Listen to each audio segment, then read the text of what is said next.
गाड़ी को देखते हैं जिसमें रेडियो पर बताया जा रहा था कि गवर्नमेंट के पास रिसोर्स जराएं बहुत कम है, यानी कि शहर में खाने पीने की किल्लत बढ़ गई है, तो इसलिए उन्हें बच्चों और उन औरतों को जो मां बनने वाली है उन्हें मारने का कदम उठाना पड़ा ताकि और पॉपुलेशन आबादी ना बढ़ सके।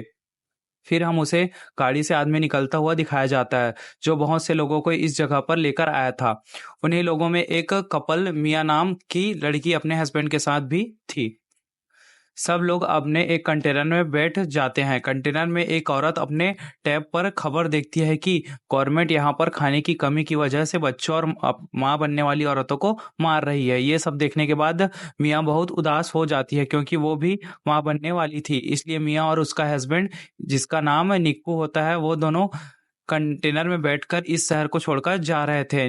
निक्कू ने बैठकर मियाँ से बात करता है और साथ ही वो उसे एक चॉकलेट भी देता है। कहता है कि इसे तुम तब खाना जब हमारा सफ़र ख़त्म हो जाएगा, दूसरे मुल्क पहुंच जाएंगे जहां पर हम अपने बच्चों के साथ बहुत खुश रहने वाले हैं। मियाँ दरअसल इस बच्चे से पहले मियाँ की और बेटी भी थी जिसका यहाँ की पुलिस ने मार दिया था। अब इनकी बातें के बीच कंटेनर का दरवाजा बजने लगता है। जब निक्कू देखने जाता है तो कदम से दरवाजा खुल जाता है और भी बहुत से लोग आते हैं। इस कंटेनर में बहुत सारे लोग जमा हो गए थे, इसलिए बाहर खड़ा आदमी जिसके हाथ में गन था वो कहता है कि आधे लोग बाहर जाओ, हमारा दूसरा कंटेनर आ रहा है, बाकी उसमें जाएंगे। तभी निक्कू को भी उन लोगों के बीच में निकाल दिया जाता है। मियाँ कंटेनर के सुराग से देखती है कि निक्कू को 107 नंबर के कंटेनर में भेज दिया गया था। निक्कू मियाँ से फोन पर बात करती है, उसे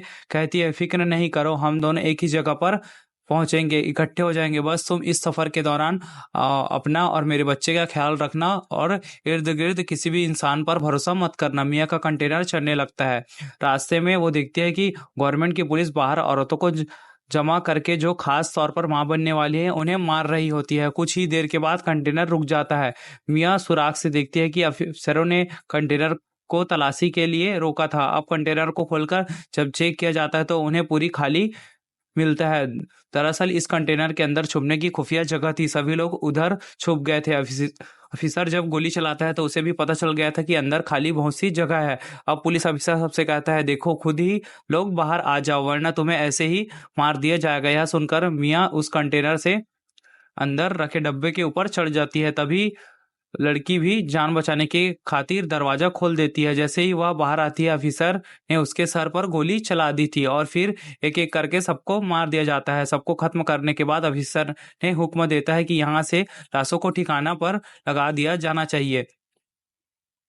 ऑफिसर के आदमी ऐसा ही करते हैं। मियाँ जो कि ऊपर की तरफ जाकर छुप गई थी, अब वह नीचे आती है और निक्कू को फोन लगाकर बात करने की कोशिश करती है, मगर निक्कू का फोन बंद आता है। इससे मियाँ बहुत ज्यादा परेशान हो गई थी। फिर वो वहां पर अपनी मरे हुए लोगों के सामान को देखने लगती है जो कंटेनर में थे। उसे एक बैग से ड्रिल मशीन, चाकू, लाइट मिलती है, बहुत सी चीजें मिली। मिया का कंटेनर शिप में रखवा दिया जाता है। रात भी हो गई थी, तभी समुद्र में तूफान आ गया। उस तूफान की वजह से मिया का कंटेनर जोर जोर से हिलने लगता है। वह मदद के लिए बहुत चिल्लाती है, मगर यहाँ पर कोई भी उसकी आवाज सुनने वाला नहीं था।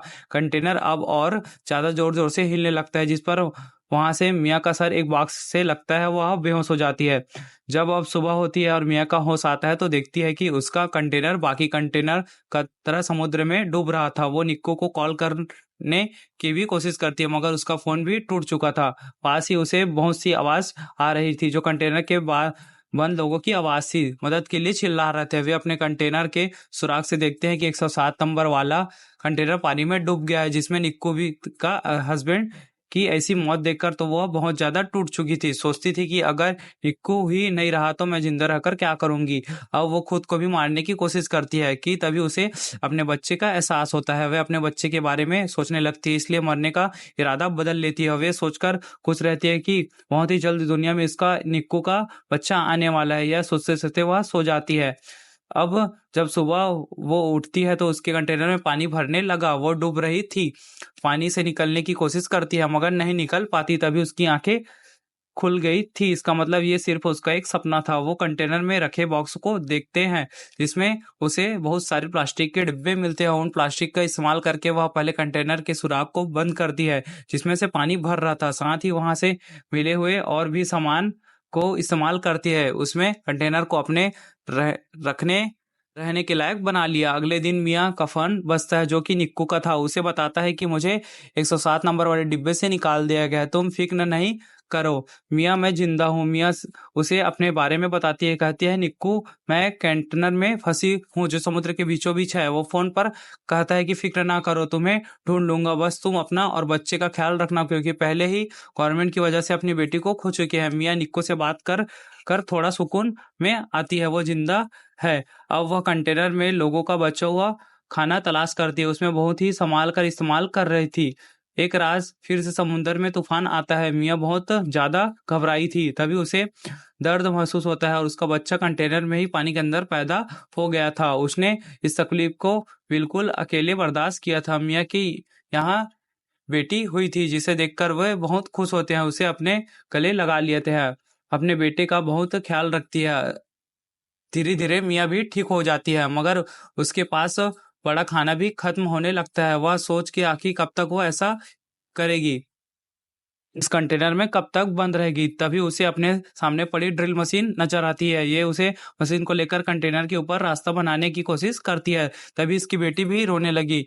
ये नीचे आती है और अपना बेटी को संभालती है। अगले दिन फिर से ये रास्ता बनाने का काम करती है, मगर अब ड्रिल मशीन भी बंद हो गई थी। मियाँ ने गुस्से में उस मशीन को फेंक दिया था। अब इसे चाकू नजर आता है। तब वो चाकू का इस्तेमाल करती है, मगर चाकू भी टूट गया था। मियाँ देखते है कि उसके पास अपने पीने के लिए पानी भी नहीं बचा था, ना खाने के लिए खाना था। उसकी हालत बहुत खराब हो जाती है। वह बेहोश हो जाती है, जिसको जिसके बाद उसे एक सपना आता है जिसमें गवर्नमेंट ने उसकी पहली बेटी को मार दिया गया था। वो सपना दिखाई देता है। सपने में निक्को भी महसूस होता है जो उसे बस यह कर रहा था कि मियाँ इससे तुम्हारी कोई गलती नहीं है, तुमने हर कोशिश की थी।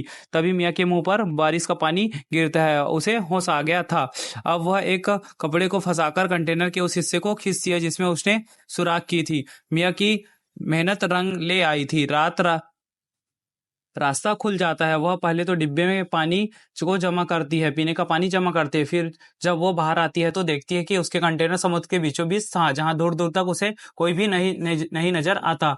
अपनी बेटी को लाकर आसमान और समुंदर दिखाती है, कहती है हम यहाँ से जरूर निकलेंगे। तभी उसी समुद्र में मछलियां नजर आती है। मियाँ को ये देखकर एक आइडिया आता है। वे मछलियां पकड़ने वाला एक कांटा बनाते हैं जिससे वह मछलियां पकड़ने की कोशिश करती है, मगर उसे एक भी मछली नहीं पकड़ी जाती थी क्योंकि वह बहुत थक चुकी थी और ऊपर ही लेट जाती है। तभी उसे आसमान पर एक प्लेन नजर आता है।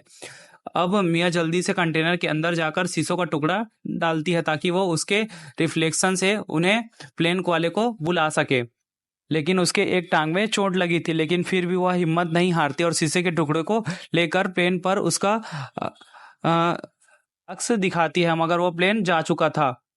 वो मायूस होकर नीचे आ जाती है। अपने जख्म को सीकर उस पट्टी पर बांध लेती है। साथ ही उसने अपने पास बहुत सारे ईयरफोन्स पड़े हुए मिले थे। अब वो सारी रात जाकर ईयरफोन की तारों का इस्तेमाल करके जाली बनाने का अगली सुबह वे उस जाली से मछलियां पकड़कर अपने पेट भरती है। वे दिन तक ऐसे ही मछलियां पकड़ती और अपना पेट भरती है। अपने पास बड़े डिब्बों में भी मछलियां पकड़कर रख लेती है। वो रोजाना अपना नंबर लिखकर प्लास्टिक के डिब्बों में बंद कर बहा दिया जाती है ताकि उसे कोई उसका मदद के लिए आ जाए। एक रात उसे निक्कू का फोन आता है जो कहता है कि मियाँ मुझे माफ कर दो, मैं तुम्हें बचाने नहीं आ सका। हमारे कंटेनर को पुलिस ने पकड़ लिया है, मुझे गोली लगी है। मियाँ कहती है कि निक्कू हमारी बेटी हुई है जो बिल्कुल तुम्हारे जैसे है।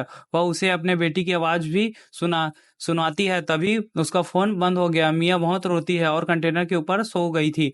ऐसे ही उसे कंटेनर में रहते 32 दिन गुजर गए थे। कंटेनर में जितना भी सामान सब मियाँ ने इस्तेमाल कर लिया था जो उसके काम आ सकता था। अब वो कंटेनर के ऊपर डब्बों को इस्तेमाल करके एक छोटी सी कश्ती बनाती है जिसमें अपनी बेटी को लिटा दिया था और मछलियां जमा करती थी। तभी उसे एक परिंदा नजर आता है जिसे देखकर वो सोचती है कि आसपास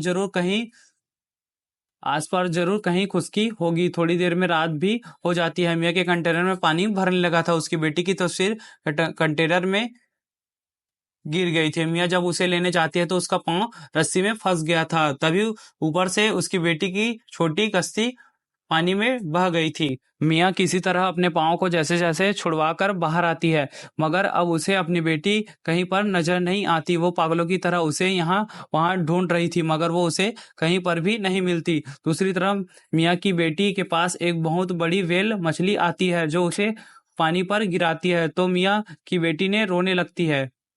मियाँ अब उसकी आवाज़ सुनकर तैरकर उसके पास पहुंचती है और अपने बेटी से कहती है, मैं सिर्फ तुम्हारी वजह से जिंदा हूँ, असल में तो तुमने मुझे बचाया है। इतना कहकर मियाँ उसी कश्ती का सहारा लेकर सो जाती है। अब सुबह होती है तो मियाँ की आंख खुलती है तो वो डब्बा खोलकर एक मछली खाती है जो उसने कश्ती 60 डब्बे बांधे हुए थे। अपनी बेटी को देखकर कहती है, हमने वो सब किया है जो हम कर सकते हैं, असल में तुमने मेरी जान बचाई है। तभी मियाँ आसमान पर कुछ परिंदा देखती है, वो उनके लिए मछलियां फेंकते हैं। इसके इर्द गिर्द बहुत सारे परिंदा जमा हो जाते हैं। तभी दूर से बोट कश्ती में एक लड़की की नजर उस परिंदे पर पड़ती है। वो अपनी डैड को अपनी बोट वहां पर ले जाने को कहती है। जब ये उधर आते हैं तो इन्हें मियाँ की बेटी मिलती है। आखिर इतना प्यारा बच्चा वो पानी में किसी ने कैसे छोड़ दिया है। उन्हें मियाँ की बेटी की कस्सी के साथ एक रस्सी बंधी हुई नजर आती है। जब वो उस रस्सी को खींचते हैं जिसमें मियाँ बाहर आती है, उसने दरअसल उस रस्सी को अपने बाजू से बांध कर लिया था। वो मियाँ को ऊपर खींचते हैं। लड़की उसे बचाने की कोशिश करती है क्योंकि मियाँ बेहोश हो चुकी थी। वे लड़की मियाँ को किसी तरीका होश में लाने की कोशिश करती है, मगर मियाँ का सांस पानी में रहने की वजह से बंद हो गया था। जब मियाँ अपनी बेटी की रोने की आवाज़ सुनती है तो उसे होश आ गया था। वो उसने पूछती है कि मेरी बेटी कहाँ है, पर वो लड़की मियाँ की गोद में उसकी बेटी देती है। बोट में लड़की के डैड मेडिकल मदद बुला रहे थे। मियाँ सब को देखकर बहुत खुश थी। उसकी और उसकी बच्ची की जान को इन लोगों ने बचा लिया। वो अपनी नई जिंदगी के बारे में सोचकर रोने लगती है। मियाँ ने बहुत सी मुसीबतों का सामना किया था, आखिरकार उसे अपने और अपनी बेटी की जान को बचा लिया था। माँ अब बनने की ताकत ने उसे हर वो काम करवाया जिसके बारे में उसने कभी सोचा भी नहीं था। उसने एक बहादुर लड़की की तरह बहुत से दिन गुजारे। मियाँ की इसी बहादुरी को देखते हुए इस फिल्म की कहानी यहीं पर खत्म होती है। वीडियो अच्छी लगी है तो वीडियो को लाइक करें और हमारे चैनल पे आप नए हैं तो चैनल को सब्सक्राइब करना ना भूलें। Thank you for watching.